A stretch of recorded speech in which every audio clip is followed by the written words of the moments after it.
Then the Lord said to Moses, Tell the Israelites to turn back and encamp near Pi-hahiroth between Migdol and the sea. They are to encamp by the sea, directly opposite Baal-Zephon. Pharaoh will think the Israelites are wandering around the land in confusion, hemmed in by the desert. And I will harden Pharaoh's heart, and he will pursue them. But I'll gain glory for myself through Pharaoh and all his army, and the Egyptians will know that I am the Lord. So the Israelites did this. When the king of Egypt was told that the people had fled, Pharaoh and his officials changed their minds about them and said, What have we done? We have let the Israelites go and have lost their service. So he had his chariot made ready and took his army with him. He took 600 of the best chariots, along with all the other chariots of Egypt, with officers over all of them. The Lord hardened the heart of Pharaoh, king of Egypt, so that he pursued the Israelites who were marching out boldly. The Egyptians, all Pharaoh's horses and chariots, horsemen and troops, pursued the Israelites and overtook them as they camped by the sea near Pi-hahiroth, opposite Baal-Zephon. As Pharaoh approached, the Israelites looked up, and there were the Egyptians marching after them. They were terrified and cried out to the Lord. They said to Moses, Was it because there were no graves in Egypt that you brought us to the desert to die? What have you done to us by bringing us out of Egypt? Didn't we say to you in Egypt, Leave us alone, let us serve the Egyptians? It would have been better for us to serve the Egyptians than to die in the desert. Moses answered the people, Do not be afraid. Stand firm and you will see the deliverance the Lord will bring you today. The Egyptians you see today you will never see again.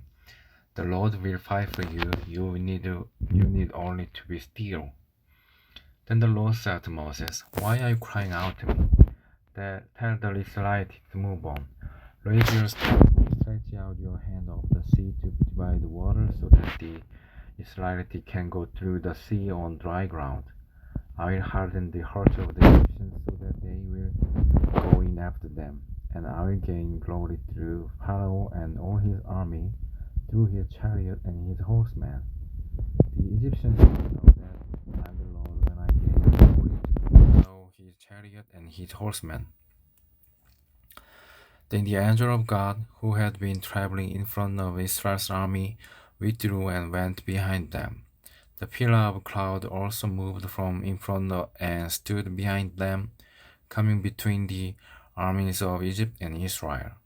Throughout the night the cloud brought darkness to the one side and light to the other side, so neither went near the other all night long. Then Moses stretched out his hand over the sea, and all the night the Lord drove the sea back with a strong east wind and turned it into dry land. The waters were divided, and the Israelites went through the sea on dry ground with a wall of water on their right and on their left. The Egyptians pursued them, and all Pharaoh's horses and chariots and horsemen followed them into the sea. During the last watch of the night, the Lord looked down from the pillar of fire and cloud at the Egyptian army and threw it into confusion. He jammed the wheels of their chariots so that they had difficulty driving, and the Egyptians said, Let's get away from the Israelites. The Lord is fighting for them against Egypt. Then the Lord said to Moses, Stretch out your hand over the sea so that the waters may flow back over the Egyptians and their chariot and horsemen. Moses stretched out his hand over the sea, and at daybreak the sea went back to its place. The Egyptians were fleeing toward it, and the Lord swept them into the sea. The water flowed back and covered the chariots and horsemen, the entire army of Pharaoh that had followed the Israelites into the sea. Not one of them survived. But the Israelites went through the sea on dry ground with a wall of water on their right and on their left. That day the Lord saved Israel from the hand of the Egyptians, and Israel saw the Egyptian lying dead on the shore. And when the Israelites saw the mighty hand of the Lord displayed against the Egyptians, the people feared the Lord and put their trust in him and in Moses his servant. Moses and the Israelites sang this song to the Lord. I will sing to the Lord, for he is highly exalted. Both horse and driver he has hurled into the sea. The Lord is my strength and my defense. He has become my salvation. He is my God, and I will praise him, my father's God, and I will exalt him. The Lord is a warrior. The Lord is his name. Pharaoh's chariot and his army he has hurled into the sea. The best of Pharaoh's officers are drowned in the Red Sea. The deep waters have covered them. They sank to the depths like a stone. Your right hand, Lord, was majestic in power. Your right hand, Lord, shattered the enemy. In the greatness of your majesty, you threw down those who opposed you. You unleashed your burning anger. It consumed them like stubble. By the blast of your nostrils, the waters piled up. The surging waters stood up like a wall. The deep waters congealed in the heart of the sea.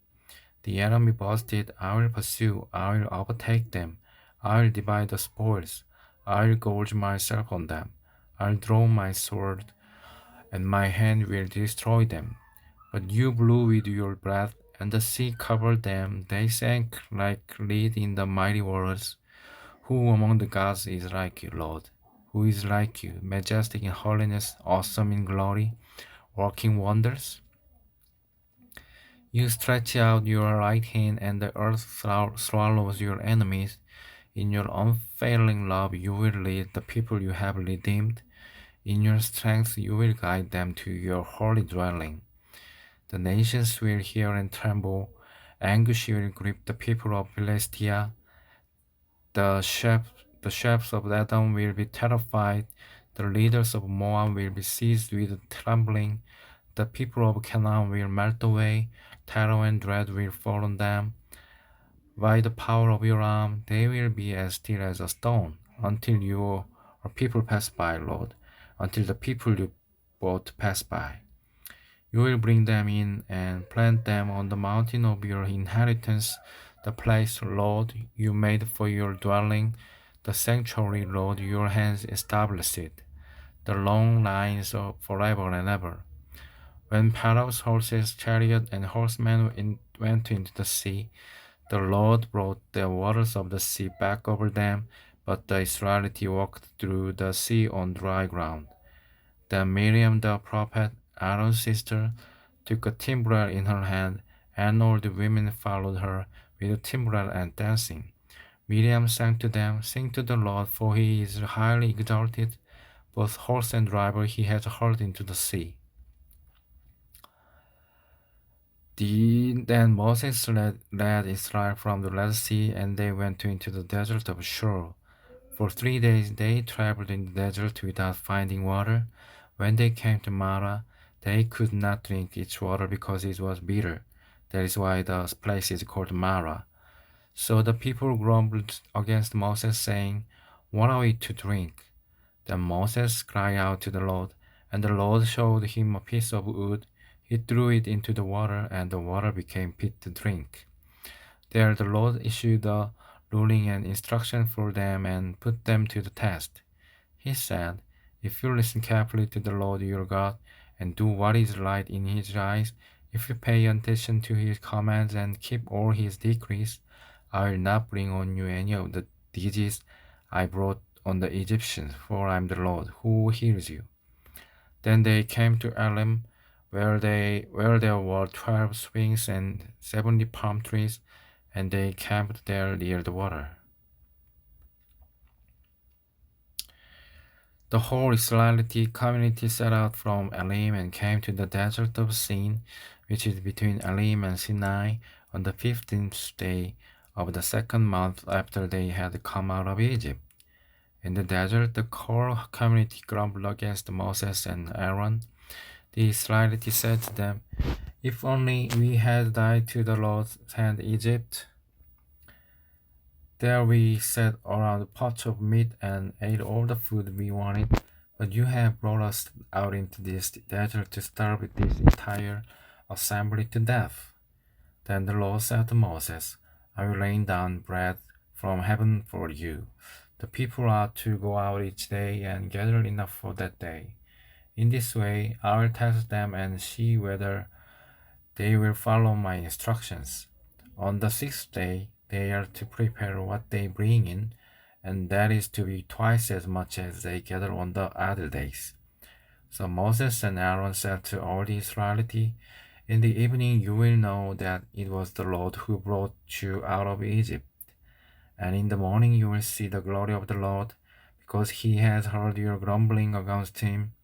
Who are we, what that you should grumble against us?" Moses also said, "You will know that it was the Lord when he gives you meat to eat in the evening and all the bread you want in the morning, because he has heard your grumbling against him. Who are we? You are not grumbling against us, but against the Lord." Then Moses told Aaron, "Say to the entire Israelite community, 'Come before the Lord, for he has heard your grumbling.'" While Aaron was speaking to the whole Israelite community, they looked toward the desert, and there was the glory of the Lord appearing in the cloud. The Lord said to Moses, "I have heard the grumbling of the Israelites. Tell them, at twilight you will eat meat, and in the morning you will be filled with bread.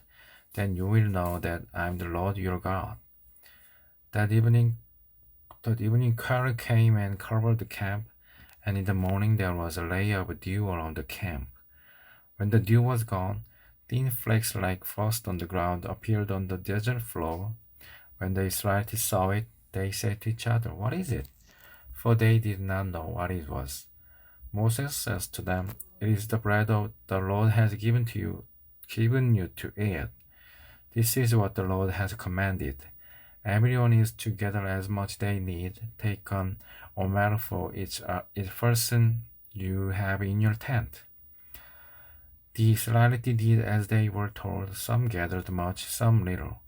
And when they measured it by the omer, the one who gathered much did not have too much, and the one who gathered little did not have too little. Everyone had gathered just as much they needed. Then Moses says to them, "No one is to keep any of it until morning." However, some of them paid no attention to Moses. They kept a part of it until morning, but it was full of maggots and began to smell. So Moses was angry with them. Each morning everyone gathered as much they needed, and when the sun grew hot, it melted away. On the sixth day, they gathered twice as much, 2 omers for each person, and the leaders of the community came and reported this to Moses. He said to them, "This is what the Lord commanded. Tomorrow is to be a day of a Sabbath rest, a holy Sabbath to the Lord. So bake what you want to bake and boil what you want to boil. Save whatever is left and keep it until morning." So they saved it until morning, as Moses commanded. It did not stink or get maggots on it. "Eat it today," Moses said, "because today is a Sabbath to the Lord. You will not find any of it on the ground today. 6 days you are to gather it, but on the seventh day, the Sabbath, there will not be any." Nevertheless, some of the people went out on the seventh day to gather it, but they found none. Then the Lord said to Moses, "How long will you refuse to keep my commands and my instructions? Bear in mind that the Lord has given you the Sabbath. That is why on the sixth day he gives you bread for 2 days. Everyone is to stay where they are. On the seventh day, no one is to go out." So the people rested on the seventh day. The people of Israel called the bread manna. It was white like coriander seed and tasted like waffles made with honey. Moses said, "This is what the Lord has commanded. Take an omer of manna and keep it for the generation to come, so they can see the bread I gave you to eat in the wilderness when I brought you out of Egypt. So Moses said to Aaron, take a jar and put an omer of manna in it, then place it before the Lord to be kept for the generations to come. As the Lord commanded Moses, Aaron put the manna with the tablet of the covenant law so that it might be preserved. The Israelites ate manna 40 years until they came to a land that has settled. They ate manna until they reached the border of Canaan. An omer is 1/10 of an ephah.